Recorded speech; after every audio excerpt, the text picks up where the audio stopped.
I am currently expecting baby number 7, and I am beyond the magical number of 40 years old, which means this is my geriatric pregnancy.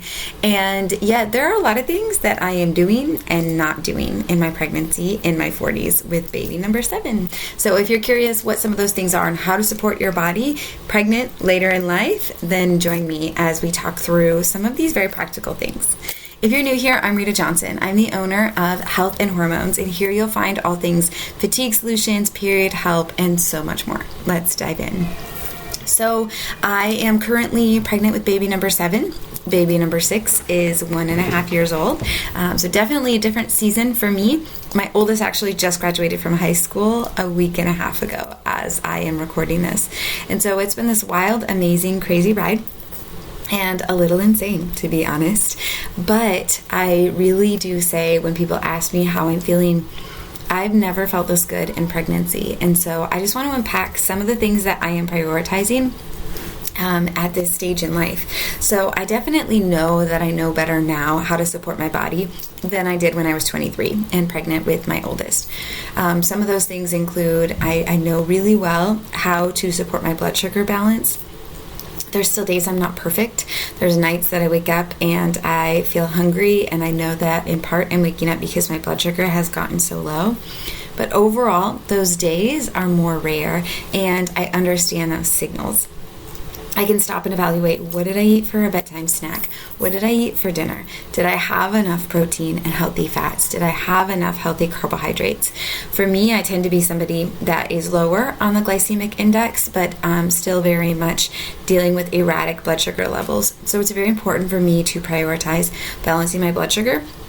Also because number 6 was 9 pounds and 2 ounces. You can't tell in here because you only see this part of me, but I am not a very big person. I definitely shop in the petite section, and I am 5'2". So you can imagine that he was a very large baby for me. In addition to that, he had a very large noggin, which I guess just means he has lots of good brains in there. But for me, that really means that I'm prioritizing and balancing my blood sugar, not only to feel well, but also to help baby be more of that 8-pound size that I've grown used to, as my first 5 were more in the 8-pound range, right around 8, high 7s. So all that to be said, we need to focus on balancing blood sugar, optimizing energy, helping support sleep, and so much else, but also in the first trimester. So I am freshly into the second trimester now. I'm about 16 weeks. And in the first trimester, when we feel a lot of those, first trimester symptoms, nausea, low energy, severe fatigue, very tired, a lot of these symptoms are correlating with blood sugar imbalance there too.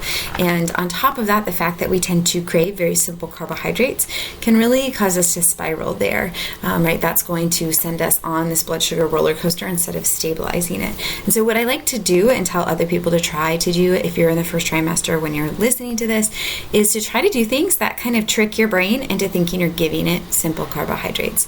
So for example, almond flour crackers instead of saltines. Can you do some very plain, bland, peanut butter with whatever.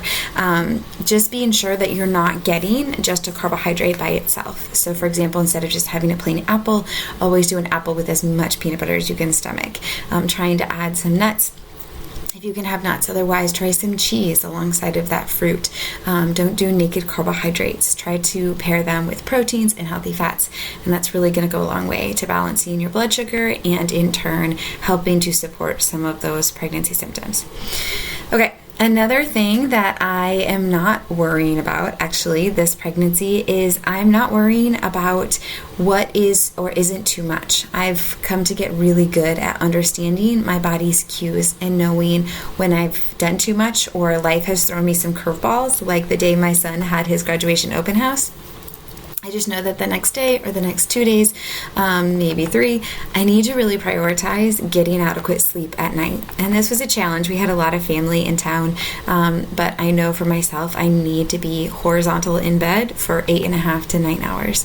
The 1.5-year-old doesn't always agree we're asleep at the times I'd like to be, but at least just winding down with him at the end of the day, reading books and resting starts a lot earlier than it would have if I was younger in in my pregnancy. And so just really guarding that sleep, because I know that if I don't get enough sleep a few days later, I'm really going to crash hard and not be able to do much during the day or make dinner at the end of the day for my family. Something else I'm not concerned about is what is the physical limit of overdoing it. I think sometimes we err so much on the side of like, oh, I can't exercise in pregnancy, that we don't exercise. And I've just been really hyper focused on this pregnancy and in my 6th on the fact that labor itself is a marathon, right? So I am training for a marathon, and the more that I keep myself in that vein of like thinking, it helps me to be able to pull out that strength training video and grab my weights and get a good workout in, to go for a walk, to push myself a little bit more. There's a balance here, right? We definitely want to be sure that if we're feeling really tired, if we've overdone it the last few days, that maybe I'm not doing the 3rd round of the workout. If I feel like I'm really dragging, I might grab lighter weights. It's not too different from listening to my body when I'm in cycling, because I really practice cycle syncing my workouts and really paying attention to how do I feel during menstruation and being intentional about my workout corresponding with that. Maybe I do more Pilates, maybe I take a rest day altogether, maybe I only go for a walk that day. I feel like pregnancy lends itself as an extension of that. And so I still try to strength train 3 times a week. It just tends to be more like 15 to 20 minutes, especially when I'm still regaining energy into my 2nd trimester.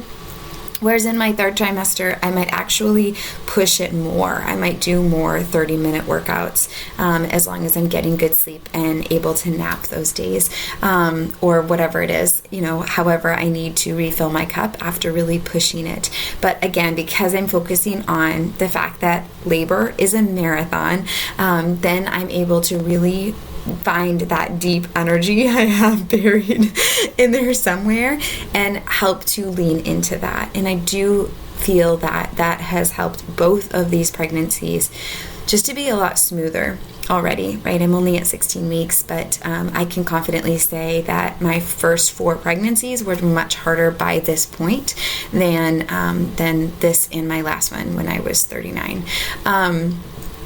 A few other things that I'm really just focusing on in my pregnancy that I think makes a huge difference is trying to get diversity in what I'm eating and how I'm eating.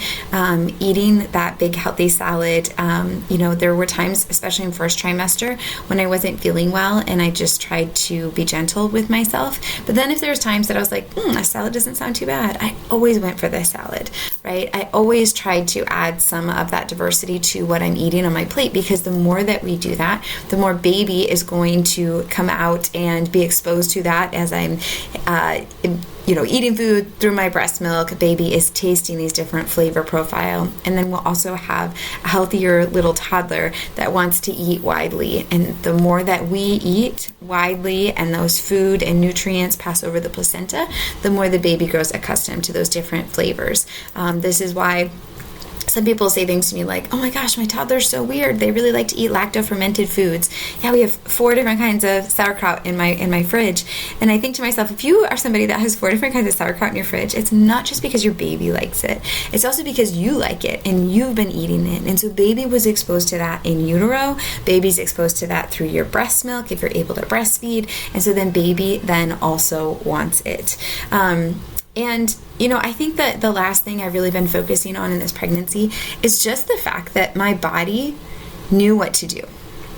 My body, through the grace of God, was able to make a home for this little person. And so even though we're told, everything about your medical care is going to be more expensive, more high pressure, more high touch because you're so old, right, in this geriatric pregnancy, my body still knew what to do.